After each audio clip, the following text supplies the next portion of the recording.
very much aware that there are a lot of questions that kind of like take a little bit from every single one of them. So I'm just like, well, interested to listen to what your opinions are regarding these structures that keep on, that are being perpetuated, but that definitely need to disappear, and a little bit about your own experience while, talking with people that work particularly within online spaces, but then also your own practice and your own research towards this. So, yeah. Absolutely. So I think that just to start from the beginning, I have done a lot of. So I'll just kind of like I will just sort of kind of speak in like really full sentences and with a lot of history for the sake of your recording, so that the audience gets like a full story. So to start from the beginning, I did all of my master's dissertation research into digital curators and online curation. I worked with 26 different participants, all of whom operate in digital, use their curatorial practice in online space in some way. Some of them were, your traditional curator who works in a white cube gallery space who has attempted to do some experiments online, all the way to people who solely curate in online spaces and only work in these ways. Some of whom were very institutional in meaning that they were educated from a fine arts institution in a Western country, and others are total outsiders. So folks who did not go to art school by any means, or have any kind of formal arts training or like financial backing from someone related to the arts world, but people who are total, passionate people who come directly from digital spaces and environments. And so all across the board, most people who I spoke to, if not all people, said that they created online spaces, interestingly enough, not totally for the sake of exploring the kind of boundaries of the digital, but from purely resource and access places. So most of the people I spoke to did not have access to art galleries or institutions, whatever that meant to each participant. And they felt that they did not have an entry point into that system or to that world. So most of whom, or if not all, went on to create these virtual spaces and explore this because they didn't have access, or they didn't have the resources to paper, paint, and materials, but they did have a laptop where they could, either create work or organize work or learn about new work.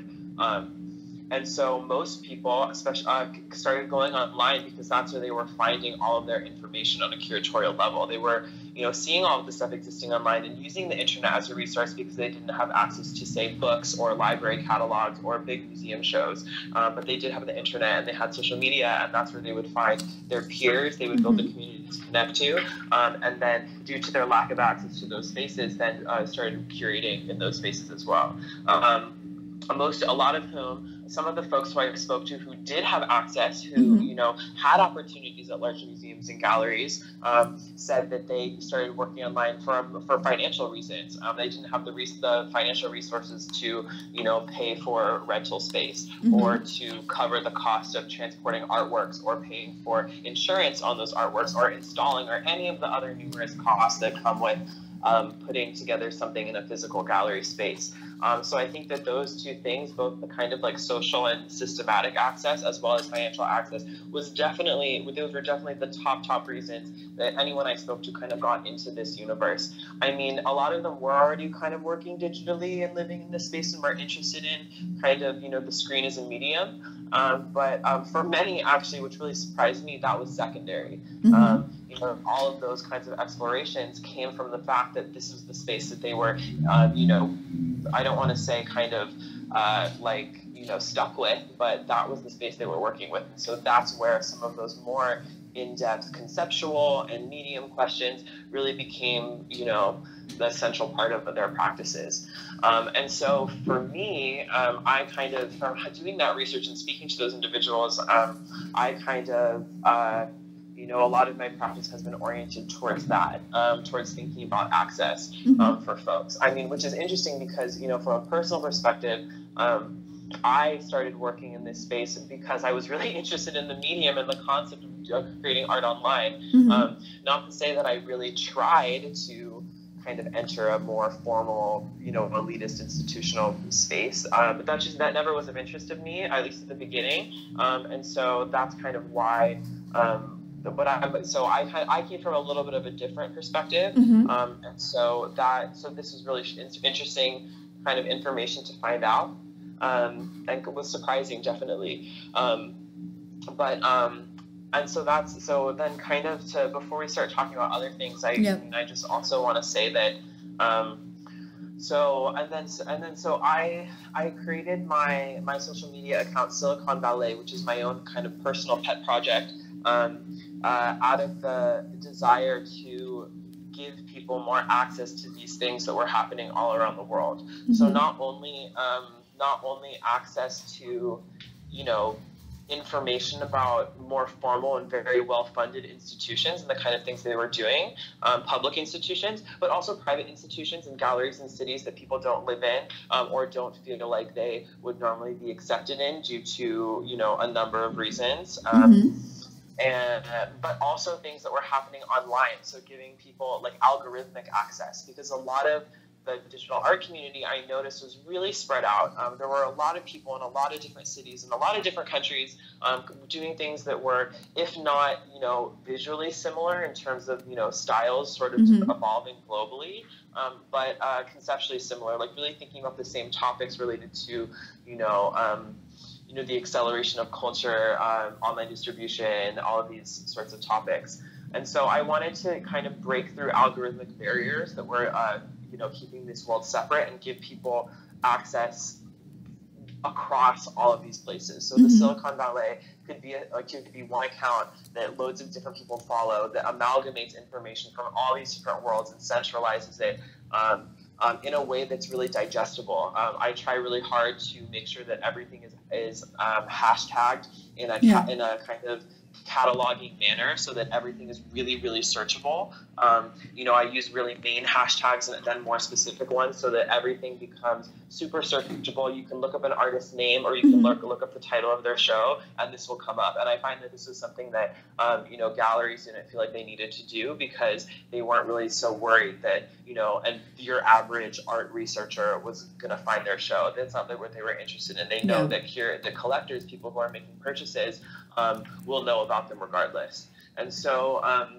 that was thinking also about giving a different kind of digital access on a platform that is easily available to most people who have 3G and above internet access. And I mean, that's obviously speaking from a place of inequality. Not all countries allow use of Instagram.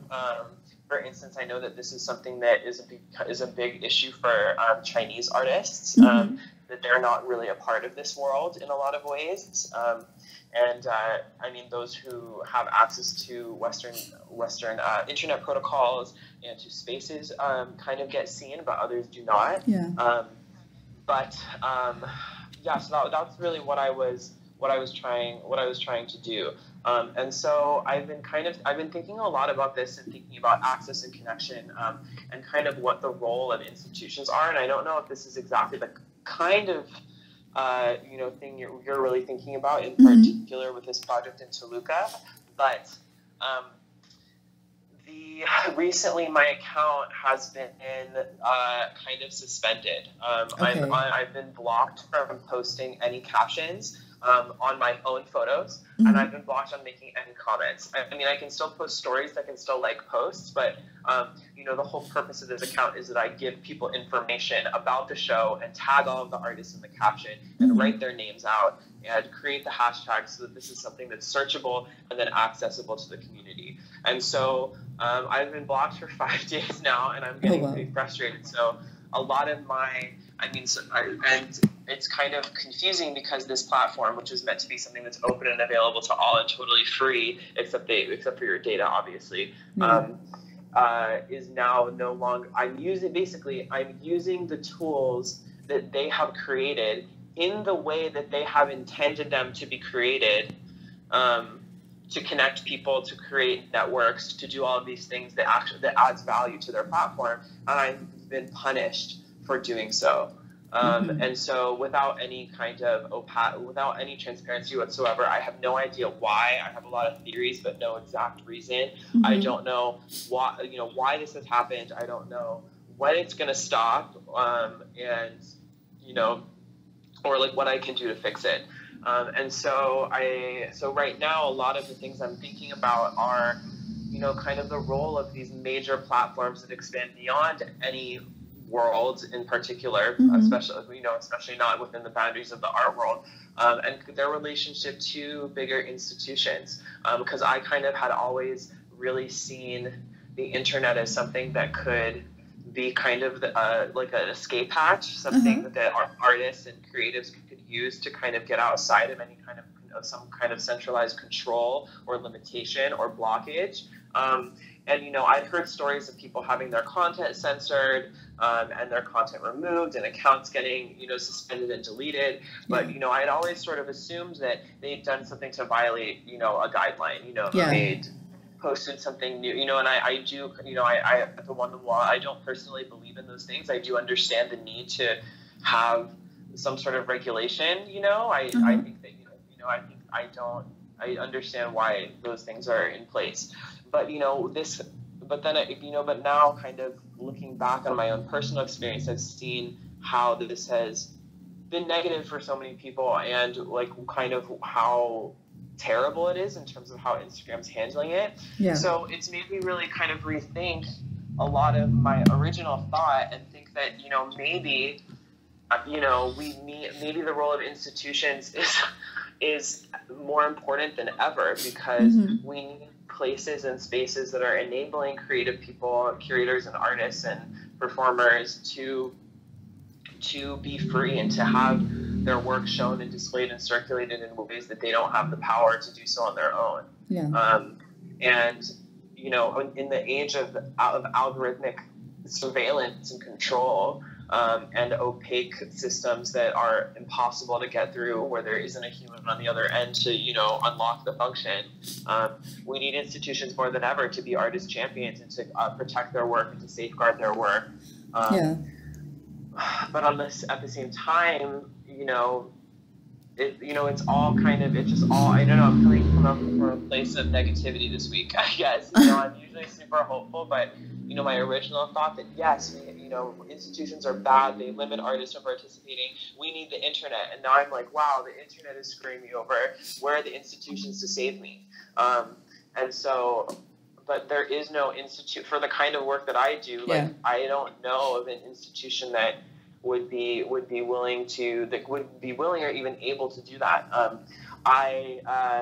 For instance, just speaking from personal experiences, I worked for a number of different spaces in the world, and some have had, some are have very privileged to have worked with some of the, with some really, really great institutions who are doing amazing work and have had access to those things. So, speaking, I'm always coming from that place of privilege of, getting to, for instance, intern at the new museum at age 20. And that's something that, not a lot of people, or not 2022 rather, and, not a lot of people can say that, so I understand that as well.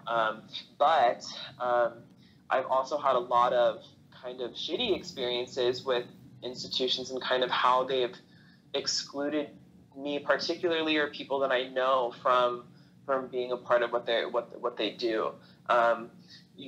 For instance, I used to work for a private art gallery where I was totally underpaid. I was not paid for part of the time I worked there, and then paid a minute under wage the rest of the time. That's one instance. Another is there's a major digital art institution in New York City who despite artist endorsement to have me write for them, have not accepted things that I've done, or have, ignored. I guess, no, this sounds really petty, actually, now that I'm saying it out loud. That's not the word. That's not what I need to say, I guess. But even as someone who's an insider into what I'm ultimately want to say is, even as someone who, as an insider into some of these spaces, in this world, and these technologies and these artists, even then, there's so many barriers to entry. some of which are personal, some of which are not. And those barriers to entry, you know, are super real, especially even for someone who is super highly educated, who, you know, has great connections, who has worked in this space for a long time and, you know, has the kind of, you know, repertoire to back it up. It's still really, really difficult. I mean, when I was applying for jobs last year in San Francisco, you know, because I didn't have a personal connection at any of these institutions, I didn't even get interviews at, you know, a lot of different places that I was well overqualified for. Mm-hmm. And that sounds braggy, but I mean, literally super, you know, like really, really like, you know, low level positions that I've, you know, surpassed through other positions that I've had, you know, were inaccessible to me as well. Yeah. So that, you know, so finds me kind of, so all of this taken into consideration, kind of the ways that platforms regulate artists, the way that institutions have put up barriers to entry. You know, you're kind of stuck between, artists are kind of stuck between a rock and a hard place, you know, and if their work is not to taste or to you know, contemporary trends, then there can be an issue there. And I think that there's kind of right now real need for like a third kind of option. You know, something that can be open and can be accessible and isn't relegated to a corner of the internet and subjected to algorithmic limitation or search engine optimization. You know, something that, you know, allows artists to have space and to be found and to be seen. And I am currently kind of trying to brainstorm what that might look like. But yeah, so that's kind of some of my experience, personal experience, both with my research and with things that have happened to me and my own perspective on institutions and the internet and kind of where digital curators fall in between. What would you say is like what you face that has been like the toughest, let's say, like prescribed structure within these institutions that haven't allowed you to be part of, or to, in a way, ask for resources from these institutions? I mean, not only while saying, you know, like applying for a job, but also, you know, maybe sending a proposal for exhibitions, or sending, I don't know, like maybe looking for a space to have a talk or screening or that sort of thing. Which structures do you think need to be dismantled, or at least need to be rethought in order for them to properly work within the contemporary, let's say, the contemporary creation that definitely deals with a lot of these aesthetics and tools in order for creating art, right? Like, I'm not sure how to phrase it, but I definitely agree with this part that you say, you know, there's a lot of the artwork that I work with that doesn't really fit the contemporary art, or let's say just the art institution. And I understand that sometimes it has a lot to do with the discourse or the aesthetics, or, you know, the let's say the previous validation it needs to get before it gets selected within these sort of institutions, which is definitely something that doesn't work, you know. That's So the number one structure that I think that I have come across that I find just absolutely abhorrent, and this is less for funding proposals than for other kinds of proposals, but is a proposal fee. I mean, for instance, if you want to apply to an art fair, you have to pay between $250 and $500 just to have your application seen. And then, but most people, you know, small galleries will pay this fee, not understanding that it's not that they're basically doing this for nothing. You know, all of the spaces are pre-allotted for selections by the fair committees and by their personal connections and by folks that, you know, are going to get it anyway. And then I work for a gallery in Los Angeles called Transfer, and Transfer is almost, I'd say it's almost a mid-tier gallery. We're working our way up there. The gallery's been around for 7 years now, so we're not quite babies anymore, but we're not quite big enough to call ourselves a mid. And we really don't have, based on the size of our gallery, we don't really have the resources, or okay, let's put it this way. It's a financial burden to have. We are lucky enough to get accepted into art fairs, given our work, given our connections, and given what we can provide, what we present, and the quality of our artwork. That said, it is still a financial burden for us to have to pay a fee to apply every time. Yeah. We've shown at NADA a number of times. For instance, I don't really want to name any specific fairs. I don't think that's professional, but there's a fair that we have participated in many times. I think maybe 3 or 4 over the gallery's history, and each time we still have to pay a $1,000 proposal fee. It's $500 to $1,000 proposal fee, and plus on top of that the cost of running our booth. And often we've found that we've recently, rather than having a full booth, we've been showing in the kind of different project sections, because our work doesn't even really fit that kind of mold anyway. So we've been paying lower rates and showing in smaller and worse spaces in the fairs because that works better for us, and we can save a little bit of money on the fees by doing it this way. But I think that for any emerging gallery or even any artist project that wants to apply to the project section, the proposal fee is absolutely ridiculous.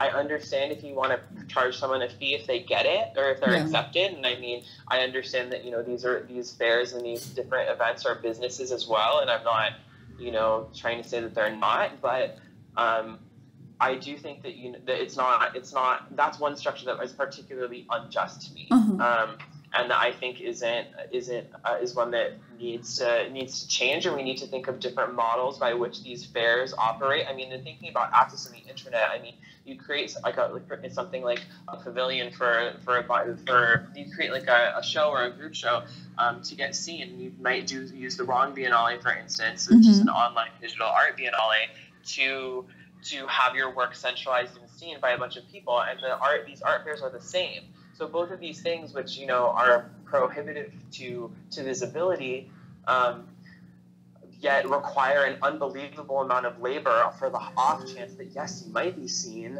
is something that needs to be re-examined and rebuilt, so that there's different models by which we're contributing our labor, working together, and then getting something out of it in the end. And we're sort of getting to a phase right now where visibility isn't good enough. I know this is less related to fine arts and more to commercial arts, but I have friends who are photographers, and oftentimes magazines will write to them and say, we would love for you to photograph, do a shoot for us, or do this thing. Can you do it? And the people are like, yes, awesome, I love this magazine, this is great. And the magazine turns around and says, there is no fee for this, but we'll tag you and you'll get a ton of exposure. We have, X number of followers. And so people trying to use exposure as currency. And I think that that's something that's a bit of an issue as well. And I think that extends both to digital services and digital institutions and spaces, but also physical ones, especially too. That is something that really speaks out to me. And also, it's not just fairs that are doing this either. I applied to a gallery show last year. The gallerists told me, they were like, I really like your work, I really like these artists, I think you should really apply, this is awesome. Asked us to apply. Made us pay like a $100 or $150 fee, which was fine. I was luckily at the time in a position where I could do that. But then we got our proposal rejected. And it's a panel of 2 people that make a call, and then they just pocket our money with the kind of note saying, well, it takes a lot of time and effort to do this and to review your applications.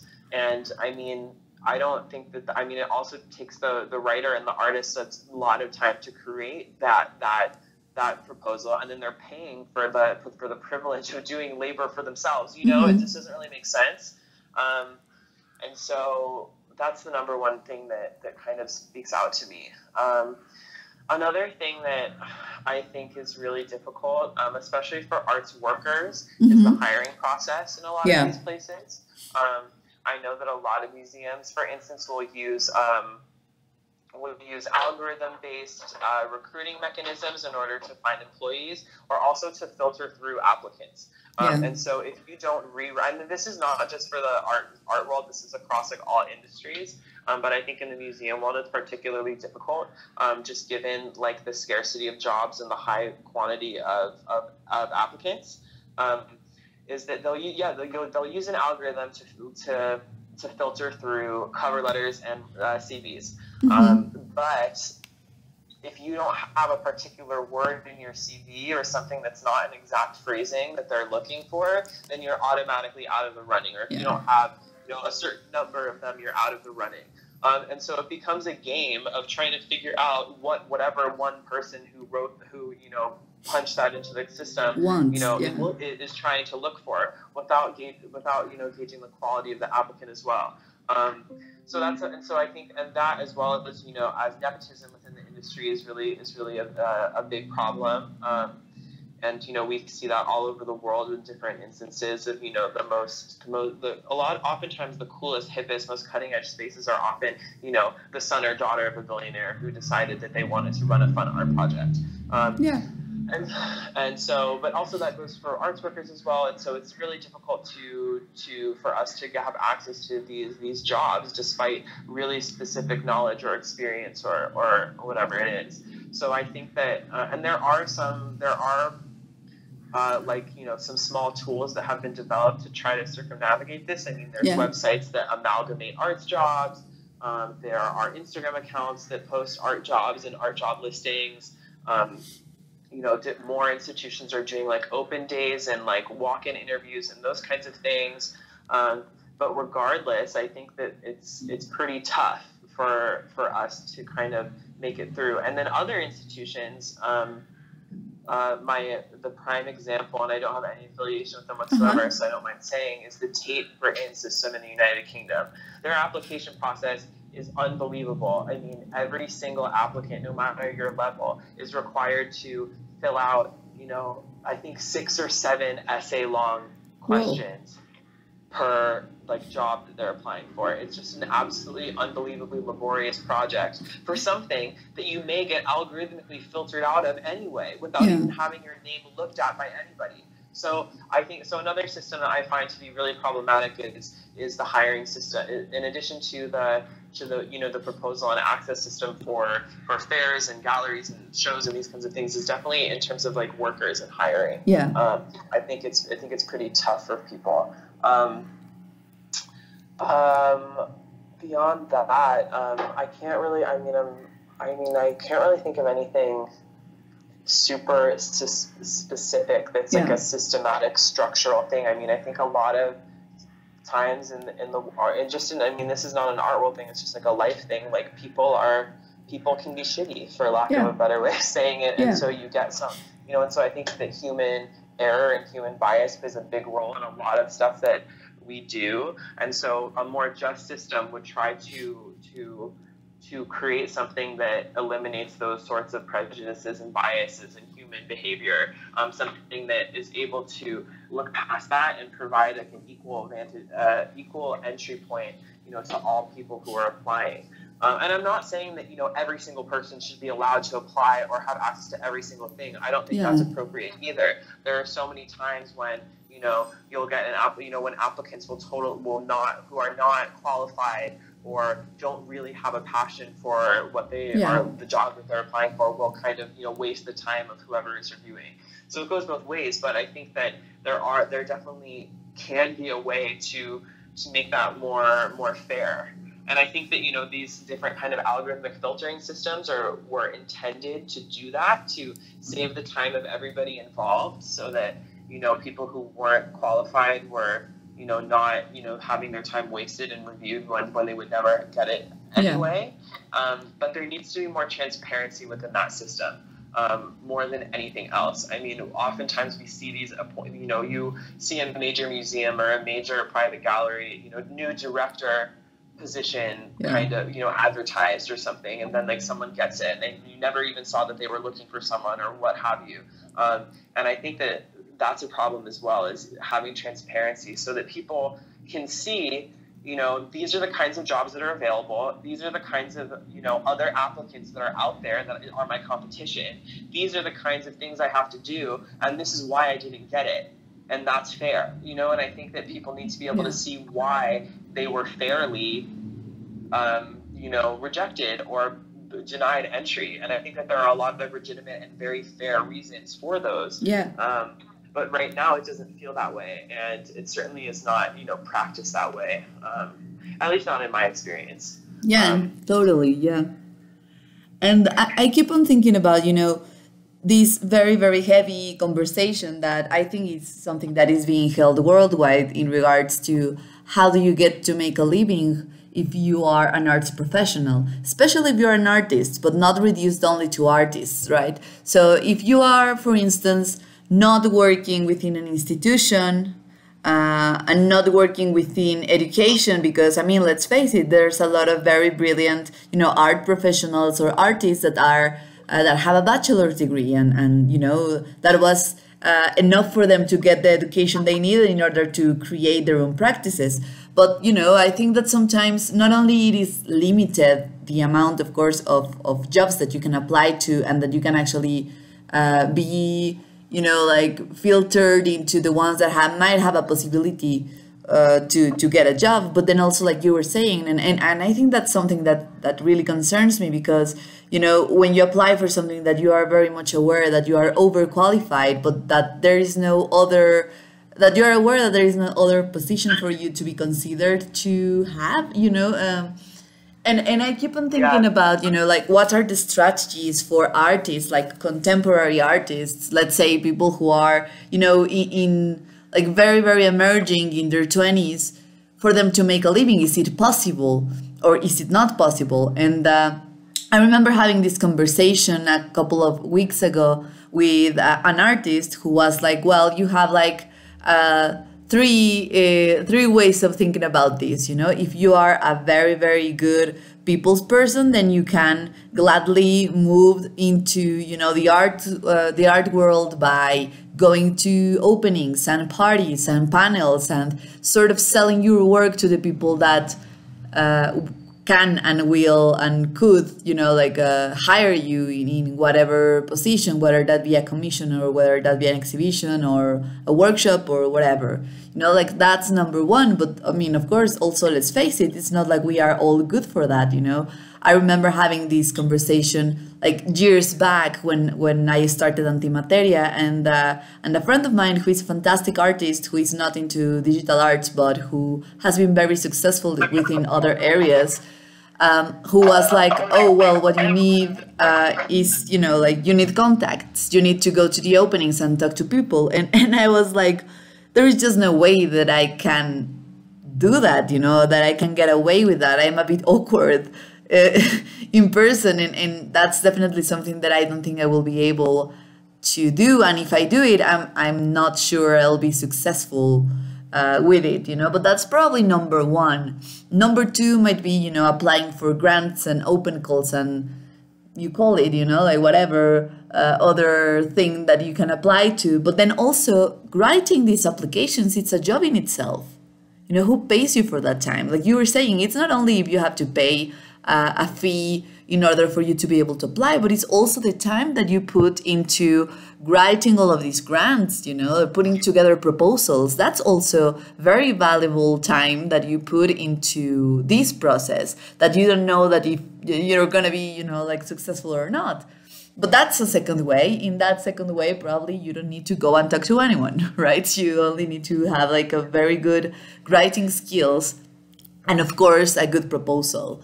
And then the third one might be, you know, kind of like going in between having a day job in whatever thing that, fingers crossed, might be something that interests you, you know, whether that be in education, whether that be within other cultural institutions, whether that be, I don't know, within design or marketing. But then again, you know, it feels like you have to have two jobs in order to, you know, be able to make a living. I don't know. I think, I mean, at least that's the last one. I think it's my situation, and I think it's the situation of a lot of the people that I know, and that's definitely. Oh, it's certainly my situation. Yeah, I mean, because there's just no other way, and I think that's also a thing that we need to tackle, right? How can we put some value in the work that we do for the art circuit and the cultural circuit? Because it's important. It is freaking relevant, you know? Oh my gosh, I mean, you do not have to sell me on the relevancy at all. I know. I mean, for me, like, I see this question of, like, how do we get more money into this world? Because, I mean, at the end of the day, we can talk about structures, you know, until the cows come home. But I think that you hit the nail right on the head, that the idea that how do I make a living doing this is the number one issue that, you know, we're facing in this world right now. And I think that, you know, there are two things that need to change. I mean, number one is governments and how governments support the arts. I think, you know, countries like Switzerland are doing a really good job, and Denmark are doing an amazing job of this, and an amazing job of providing funding, and providing space, and providing, you know, living wages and all healthcare and all of these different structures. I mean, it's a multi-pronged issue. You know, you're dealing with, you know, healthcare and larger systems that don't just affect artists, but affect all workers. And I think that some countries are better than others, but some countries also are much better at supporting the arts. You know, Denmark, the two that come to mind, you know, most readily. And I think a kind of subset of this is not only, you know, governments being more supportive, providing these things, giving more funding, making art a priority, but also allocating that funding to the appropriate places more efficiently. You know, I think that there are certain institutions that have really good rapport and get a lot of money, but then others that don't. And, you know, it's very asymmetrical kind of where that money is going and how it's being used. And, you know, like, for example, there are some cities I know around the country that, like, every single public building, like, needs to have, you know, a sculpture built on it. So every time something happens, like, they commission, like, a brand new thing.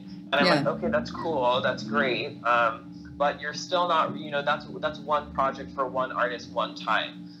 That's not doing anything to build a system of equality whatsoever, or, you know, setting up something that is recurring or has longevity. And I mean, which it's great that that's happening, but I definitely don't think that things like that go far enough. I think, you know, those kinds of public commissions and directly paying artists to do one-off projects is a great starting point, but that's just one of many different things that needs to happen all at the same time.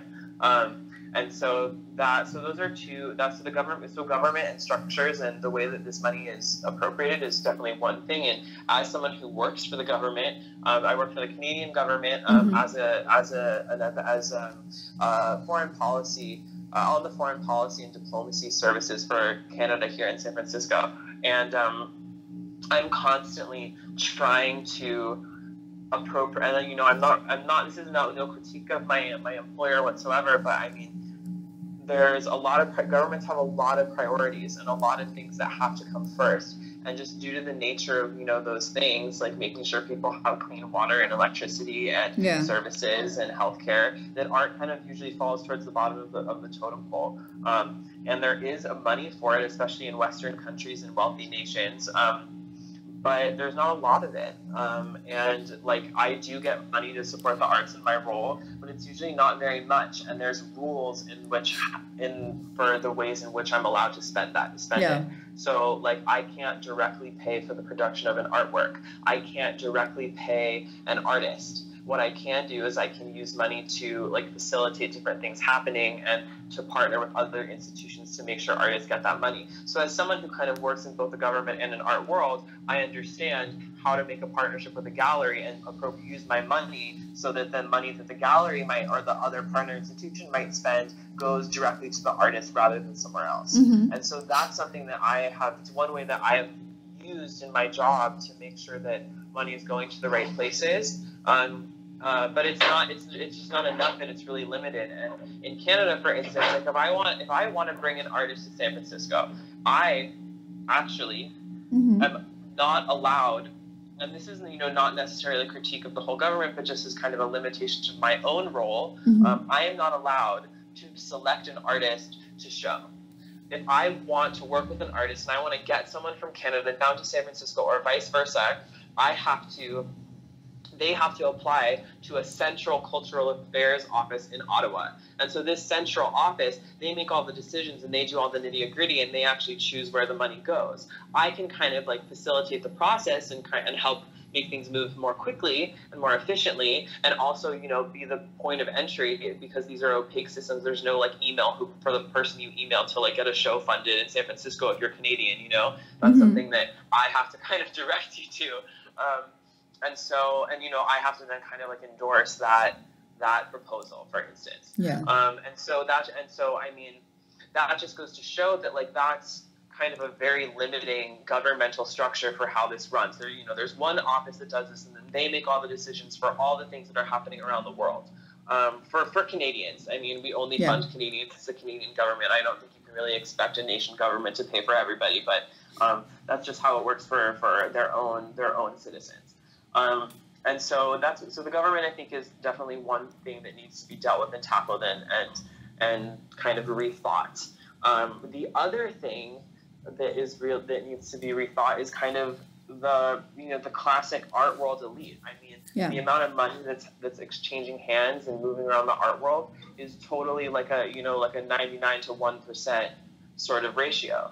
You've got your super wealthy institutions, your super wealthy collectors and individuals, and it stays really insular. And that money isn't really, I think the thought is that it's like a trickle down economics ethos, or mindset, but I just don't think that really works in practice. I don't think the money is really trickling down to anybody.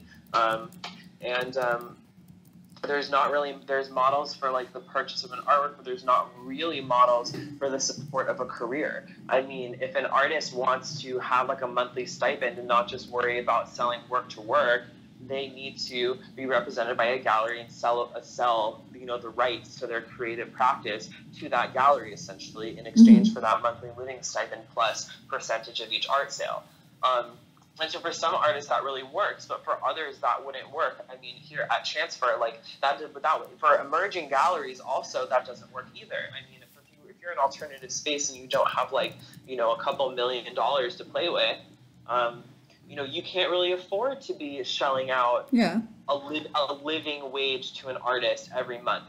You can't, most galleries have, or most small galleries will have like maximum 4 employees. And so if you have an artist who's, receiving a stipend, that's like another person on your payroll. So then so for the gallery, then you have an additional, like living wage, like $50,000-$60,000 a year cost. But then you also, on the hand of the artist, you're turning your relationship into the artist into a purely transactional one that makes the artist an employee, and there's and I think that totally changes the gallerist and artist relationship in a really negative way in a lot of the case, especially considering that then you have things like, if an artist isn't being particularly productive in a certain period of their career, then the gallery then,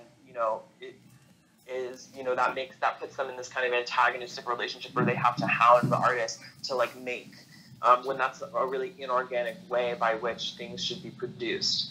And at the same time, that, puts a lot of pressure on the artist too to make for the sake of making rather than to actually, really deep dive into what they're doing. And so at Transfer, we don't do that at all. We don't actually we don't even require any of our artists to sign representation agreements. If they really feel like a vibe is good with us and they want to work with us, we're like, awesome. And then we do specific agreements per artwork.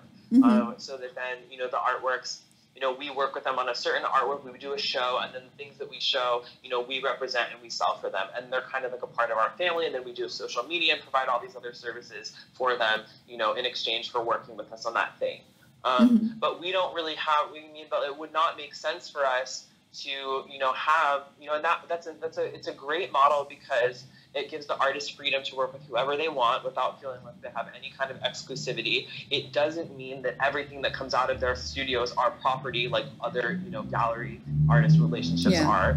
And it also gives us the flexibility to work with a lot more artists as well. We don't have to just have 10 artists on our roster and that's it, and we can't afford to show more or show different work. We can work with whoever we want, just depending on the number of artworks that we can, we have the capacity to represent adequately to give them, just visibility.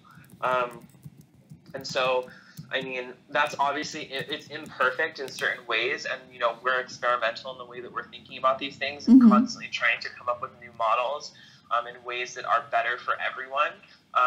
But that also is not so great because some artists' work is difficult to move. If you're thinking about it like a commodity, there's just certain artists' work that, an art piece, only resonates with like the right kind of person.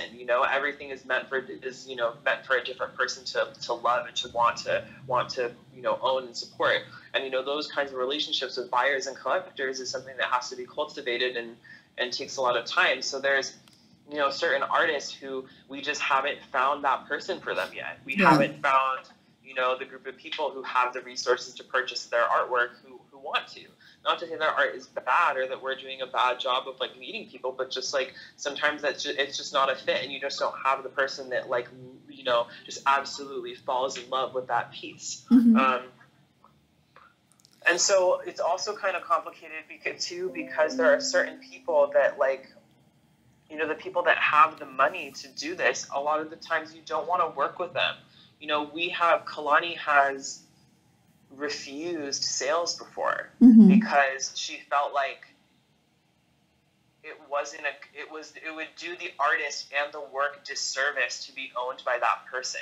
And that just speaks to the kind of person and the kind of folks have access to the resources to be a part of this and to support artists and to purchase and own works. And that's something that's and so to make I'm really going long-winded here. I'm kind of babbling, but at the end of the day, there needs to be different ways and different systems by which this pool of money controlled by a very small group of people is spread around. And maybe that's working with collectors so that they have access to a more diverse array of artists. And I think that goes to institutions, because most collectors, and not most, but a lot of collectors, they learn of artists' work through museums. Artworks get value by being shown at museums. At one gallery I worked for, every time an artist had a museum show, we would increase the price of a work by $1,000. And so the more expensive a work gets, then the more, in a way, the kind of more interest you have on it from a collector, because then it becomes a commodity. And so it's all kind of interconnected in that way. But at the end of the day, it's like this tiny pool of money controlled by a small group of people is only going to another very small group of people. And people who really care about and want to support the arts, who, say leave their entire life savings when they die as an endowment to the MoMA or the Whitney, is then in the hands of the MoMA and the Whitney. These two, they're big museums, but in the grand scheme of the world, they're small places with not so many employees, who then get to make those decisions and, spread the money that way. And so it just stays small, it stays insular, it stays undistributed. And so, we're not the only gallery doing things like this, and we're not by any means doing the best job at all, but one way that we've tried to change the way people think is by selling different kinds of work. We sell one work, which is a video game that's built in HTML, and it's publicly free to play for anyone. It's called Black Room. It's by Cassie McQuater, and a part of her practice is that this work remains free and available to all online indefinitely. We also sell work by Rick Silva and Sabrina Ratte, and they both also have that belief as well. All of their works are freely available to view online. And so, in the case of Cassie McQuater's Black Room, we are, rather than selling the game as a whole as like an object to be purchased and owned, we sell levels of the game. And so for 10,000 USD, you can purchase a level of Black Room. And when you purchase a level, your name gets written into the source code for that level, so that any person who plays the game can look at the code in their browser and see your name there and see that you are the one that's supporting that level, and that you are the one allowing them to have that experience by supporting the level. And you also receive, but also to give someone like, you know, something they can take away with them, you also get a single edition video recording from within that level, which counts, which, you know, is a standalone art piece in its own right. And that's unique. There's only one edition of it, and that's it. And so it's kind of like we're trying to think of it as like a best of both worlds situation, where the collector kind of gets the recognition that they want, the object that they want, and they get to support the career of the artist. This artist in particular works as a one-woman indie development game studio. She does everything on her own. Besides, you know, she works with some friends for the audio, but that's a little bit of it.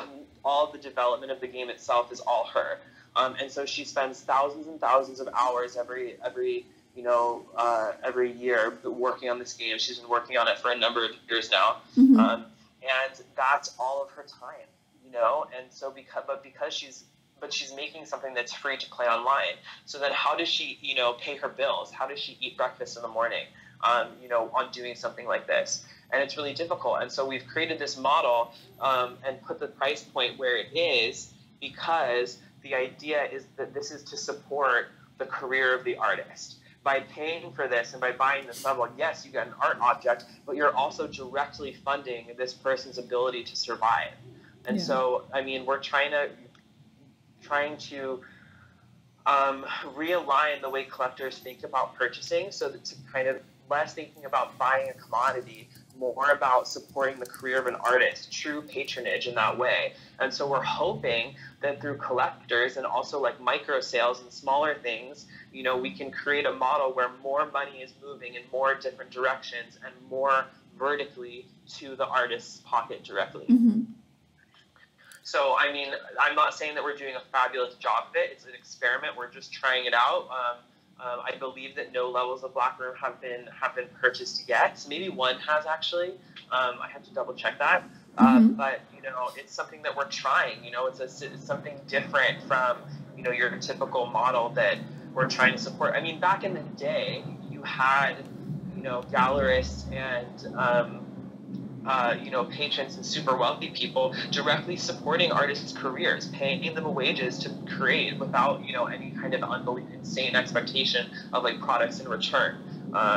And so I think that that's something that maybe we need to look back on and return to, because what we're doing now clearly is not working for the vast majority of people, you know, working in this space.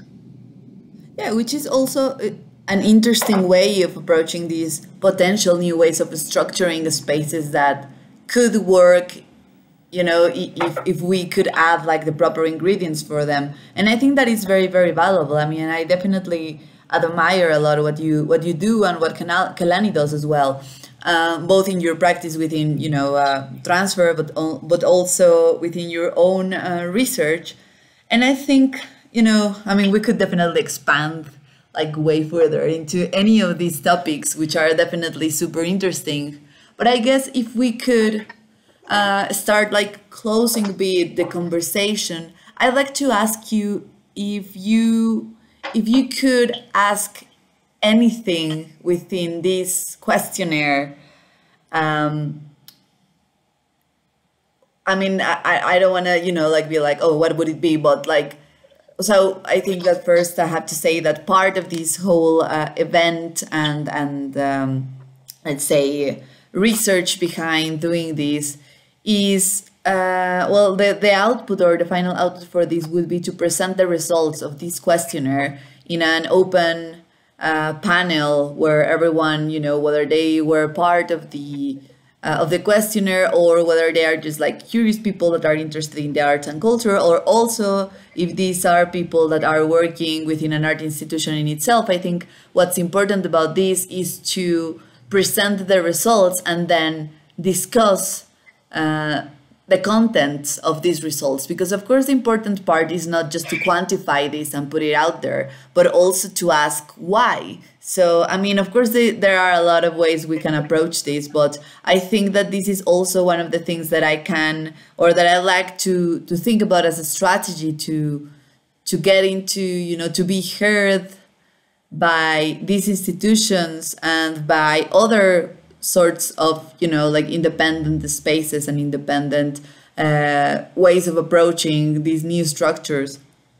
So in that sense, what would you feel would be a key way of approaching these topics that we've been talking about, if you could just like phrase that on a question? Because I mean, for me, the first question would be like, have you ever been supported, or have you ever been granted a production, I don't know, scholarship or grant, or have you ever been sponsored for performing or developing your artwork? Yes, no, you know, and then afterwards, I mean, I'm pretty sure that most of the people would say no, because sadly, you know, this is definitely inaccessible for most of us. But, you know, the interesting bit doesn't come from that. The interesting bit comes from asking why, you know. Is it because you haven't applied for it? Is it because you have applied and you haven't been able to get it? You know, what is it that hasn't allowed you to play a role within these, let's say, ways of making a living, let's say, you know. If you could ask a question that could like open up from that for that conversation, what do you think would that be? So I will definitely answer your question. I'll definitely answer your question. But I just want to say, I recently participated in a kind of similar survey. A few months ago, I guess. Back in December, I think it was. And this was a question that was posed by an artist residency project that was funded through Open Austria, which is like Austria's like cultural affairs like branch of the government, and it's like this amazing institution. They're really good at putting money in the right places. And so they did this. They had these artists do this residency project where they asked about local art and access to local, kind of similar to what you're doing.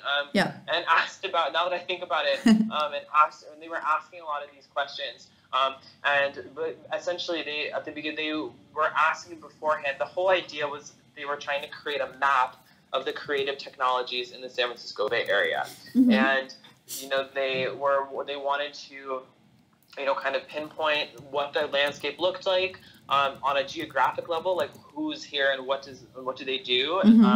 But then also beyond that, they asked a ton of questions, kind of qualifying, like, do you have access to this? Like, how do you feel about the arts in your area? So they did two things that I thought were really interesting and really valuable. The first thing was the first question was, are you an artist? And then if no, the second question was like, are you an art worker? Are you a collector? Or are you like just an appreciator of the arts? Or none of the above.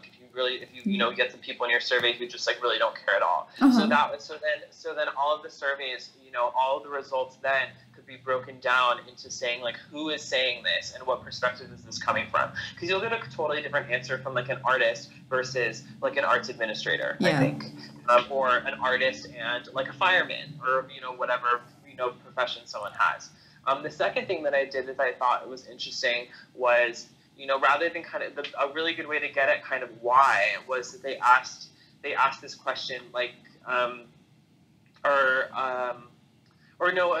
they didn't really do this, so actually, I'm going to actually answer your question now. I think an interesting way would, rather than to have one question, would to have three, and to start off and say, like, have you ever received funding or support? And then maybe a second one would be like, have you ever had funding or support? And then two, have you ever applied for funding or support? Yes or no? And then number three would be like, have you ever, like, if you do you know where to apply for funding? And all of those questions will kind of get you right to the core, and will give you a statistic that's like, wow, like this person didn't apply for funding, has never received funding because they didn't even know it was available, or this person has applied, or this number of people have applied for funding and just aren't getting it. So you'll get a little bit of a better statistic. And I think that, like, above all, like, a really general question that it's kind of a shitty question and an amazing question at once is, how do you feel about your local art scene? And this is like a really interesting question, because on the one hand, it's really hard to answer because it's fake. But on the other hand, it's a really fabulous question because it invites so many different kinds of responses. It gives you kind of qualitative data like, oh, I think my scene is lame, it's full of hipsters now, or like, I think my scene is, because then that's like a different kind of question. That's a different kind of answer that gives you like this quality of, oh, like maybe it's all like rich, gentrified, people who are coming here and participating in this, and so that's why all of these other people don't have access anymore. Or it's a question of, oh, like this sucks, like nothing is being supported. People feel really badly about the art scene because they don't see it. Or you get another interesting response that's like people saying, oh, it's really great, I really like this show. And then you have a whole swath of people who don't even know that they're not getting access to art because their institutions aren't even providing them with that. And so that could be a kind of really general way to go about it. And that's a very like anthropology question, like super open-ended, like can have a billion different responses, like doesn't bias the survey at all, but then gives you like a really colorful answer that can give you a lot of information. And I think that's probably the question that I would want to ask as well, is how do you feel about your local art scene? Because that really helps you understand, like, do people like making art here? Because on the one hand, it's maybe tricky for your survey because it doesn't necessarily tell you why. There could be a lot of social reasons why they might not like their art scene. But I think it'll give you a good data for a lot of other things as well. And I think that those social implications can have institutional implications as well, because then you have this data that institutions can use to help to foster more inclusive communities and environments for a lot of different people. So that's probably what I would ask. How do you feel about your local art scene?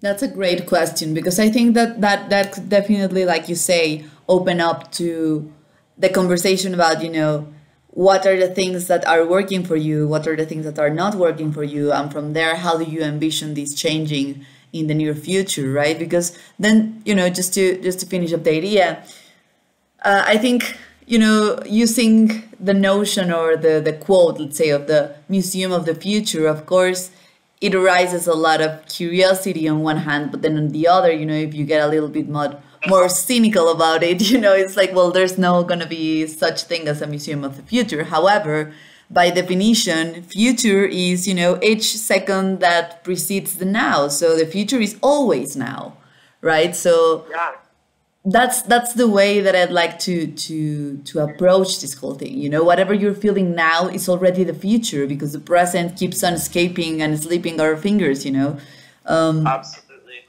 So I think it's also hopeful, because it means that change happens every second. Every second, every foot you put forward is making a change for the future. And I think that and the future can be tomorrow, and it can be small things, and it can also be 10 years from now, built upon the small things that we did today. So I think that's a really cool way of thinking about it. Because I think that, like, ultimately, for me, if I'm thinking on just like a more like touchy-feely, mushy level, the Museum of the Future is a space of utter inclusivity and discovery.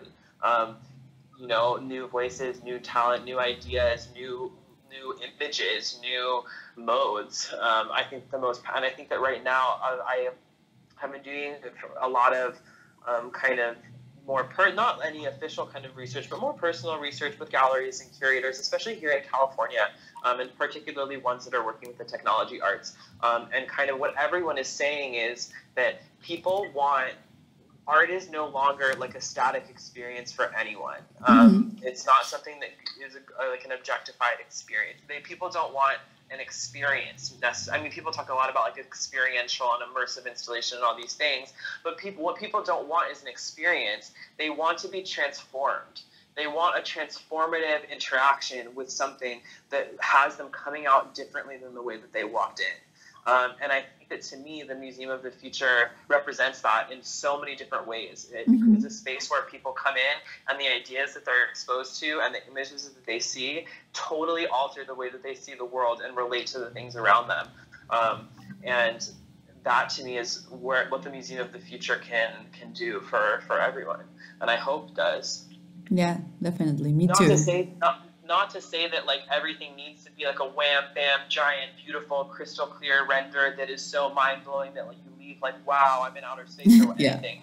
I mean, a transformative experience can be experienced with the smallest painting, the tiniest sculpture, the most simple performance. It doesn't necessarily have to be something like super show stopping. And I think that's what I want to see. Oh, yeah, that definitely. I don't know. It puts together a lot of the ideas that I've been having, but definitely, gives me a little bit more clarity, or other sorts of approaching these and other sensibilities as well. So I really appreciate your time. And oh my gosh, of course, during any time. I hope I was coherent. Yeah. No. It was great. And I kind of, I hope I talked about the things that you wanted me to, and was able to provide something that's beneficial for this.